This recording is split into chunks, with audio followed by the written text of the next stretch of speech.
Hi everyone, I'm the Z in PZB, Valarie Speech, and I'm going to talk today about my perspective on our history and some of the challenges we've faced along the way. First of all, I wanted to show you this picture that I love. It's of Gavin Fox, who dressed up for a Halloween party at Florida State. As you can see, he's PZB. Now let me turn to my history. I have held many service jobs in my life. When I was in high school, I was a babysitter, I was a clerk, I was a typist, I was a telephone operator, although not quite as bad as Lily Tomlin was. And when I was in college, I also was a substitute school teacher. So I had many service jobs. But the service job that had the biggest impact on my career was as a lifeguard. And here I am as a lifeguard, although I wasn't a Baywatch lifeguard. I was a lifeguard in a YMCA. And I had this boss whose name was Lou Hammond, and he was a big guy. And Lou didn't really tell me exactly what I was supposed to do. I knew I wasn't supposed to let anyone drown. That was pretty obvious. And that's the outcome aspect of service quality. But what I was really interested in was the process aspect. What are my customers expecting of me? What does Lou expect? What do the parents expect when I'm teaching their children how to swim? And what do the children expect?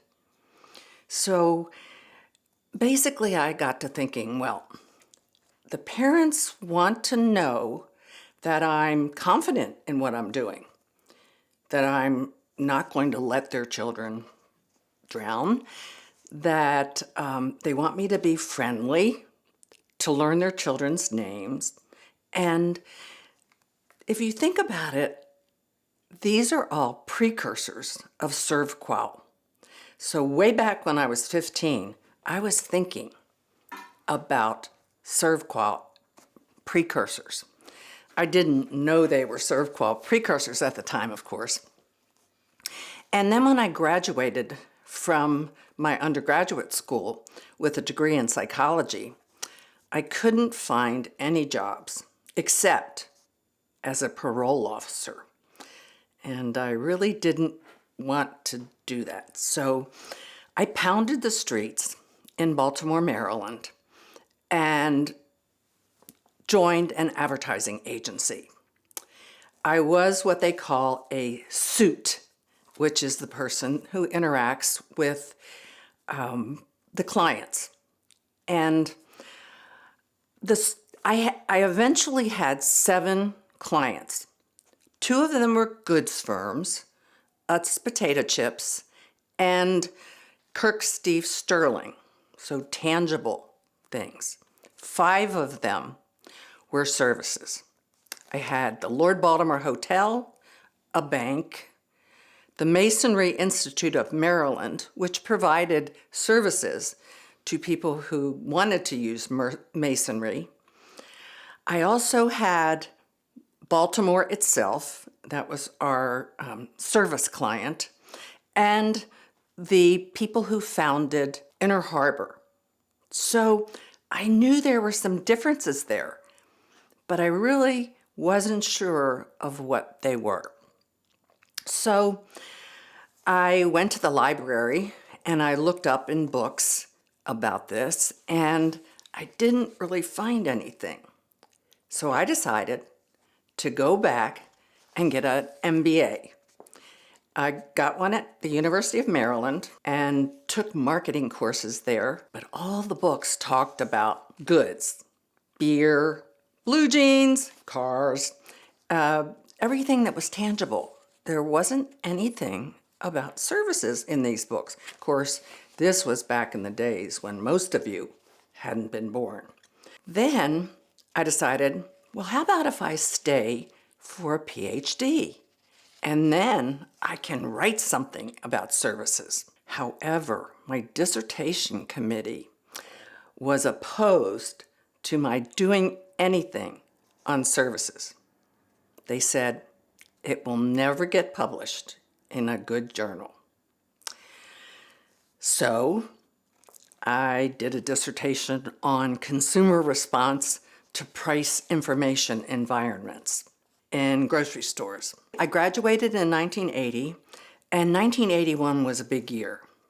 I took my first job at Texas A&M, and American Marketing Association had their first services marketing conference, at which I presented my paper on services. Len Berry was there, and he was a plenary speaker because, Len was already a big name. And the next thing I want to talk about was how we got together and became PZB. Parsu and I got together because he was at Texas A&M at the time, and he was a very generous researcher. He kind of went around to the junior people and said, well, what are you interested in? And came up with some ways that he could work with us. So he worked with me on several conference papers on service. So we were together, and we heard that Len might be on the market. So this is little known, but Len came to visit, and we kind of decided to bribe him, not with money, and it was a nice bribe. We told him that if he came, we would work with him and we would become a team. That's how PZB was formed. My favorite day in the first few years of working together was the GAPS model day. It was in a room at Texas A&M. I photoshopped this picture, and I show you our heads as we looked then. If you see the little ovals that are right by a picture of the GAPS model, those are Parsu's fingers, because Parsu had an engineering background, and he just came into that day with the first draft of the GAPS model, which was wonderful because then we worked the whole day around that. One of the really important things about the GAPS model that Len and Parsu didn't talk about was Mary Jo Bittner and my collaboration on a textbook about the GAPS model. And in this picture, we're shown on the day we drafted the contents of the textbook. We were in Mesa, Arizona, which is so hot. The only place we were cool enough was standing in a pool. So here you see us with our notes, standing in a pool and drafting the outline for the GAPS model textbook. And in the next picture, you see all of the books that came from the GAPS model. One that's biggest, the business book, is the one that's rather large, Delivering Quality Service. That's co-authored by Parsu and Len. And then the others are different evolutions of the services marketing textbook that Mary Jo and I wrote. And as you'll see, it's in many different languages. When I talk to my students about it, I say, I learned to write in Chinese and Spanish and Portuguese and all different languages, which of course I didn't. It was just that they were translated. It was originally published in 1990, and it is still being published to this day, many, many years later. One thing that you heard about from Len and Parsu is what they're doing now, or what they have done since we worked together. And I wanted to show you what I've been working on. Starting from the left, I worked on a book with Mary Jo, Steve Brown, and a doctoral student on service infusion. I later worked on a series of papers on therapy quality, which is about quality that patients and their parents perceived in getting therapy for alcohol addiction. I've also worked on a paper with Joachim Wirtz on cost-effective service quality, talking about situations where companies can provide excellent service quality, but also do it efficiently. One of the projects I'm working on now is very exciting to me. It's on service value, and it harkens back to a 1988 paper I wrote on value and consumer perceptions of value. Mike Brady, the JSR editor now, asked if I would be willing to write a paper looking at the last 30 years of value. And fortunately, I've been able to find a team of 4 people in Europe who are working with me on that, Katrine Verlet, and 3 people from Vienna who have done that. And we're almost ready to submit it to JSR, but that has been a lot of fun. Finally, I'm working with a doctoral student from the Air Force on government-based service quality. He used to be a purchasing agent in the Air Force, and he's taking 3 years to come to get his PhD. And so we're looking at knowledge-based service quality, which is very exciting. So even though I'm retiring this year, I will still be working with him next year. I have a personal thing I want to talk about just before I close, and that is how important writing is in publishing. I have always been fascinated by writing. And on this page, you can see that I have used many, many resources to improve my writing. I remember as long ago as 8th grade when I had 5 paperback books on 30 days to build a powerful vocabulary. Don't know why that was such fascination to me, but it has been helpful in everything I've done since. So you can see on this page that for those of you who are in the digital age, there are a lot of digital resources for that too. Finally, I want to talk a little bit about the challenges that we faced along the way. At the very first conference on services marketing, there were those who said, services marketing is no different from product marketing. Services is just a context. And fortunately, there was a very close group of people who believed otherwise.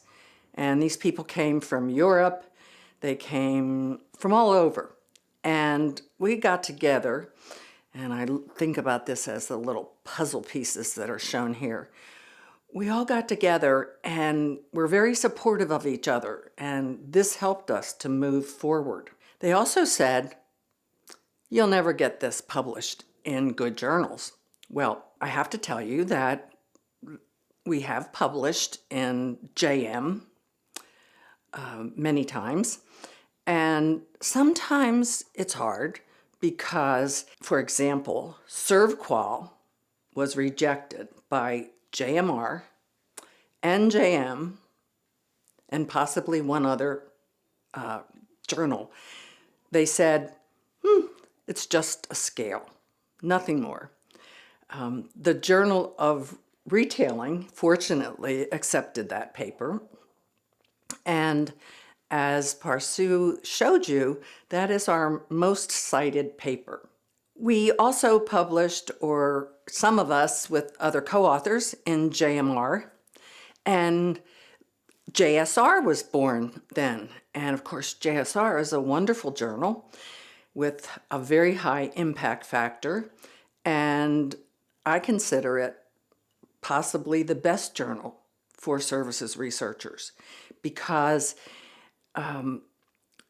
we all read those papers, we know it, and we have overcome the feeling that services are not different. That's about what I wanted to say about my history with PZB and the challenges I recognized.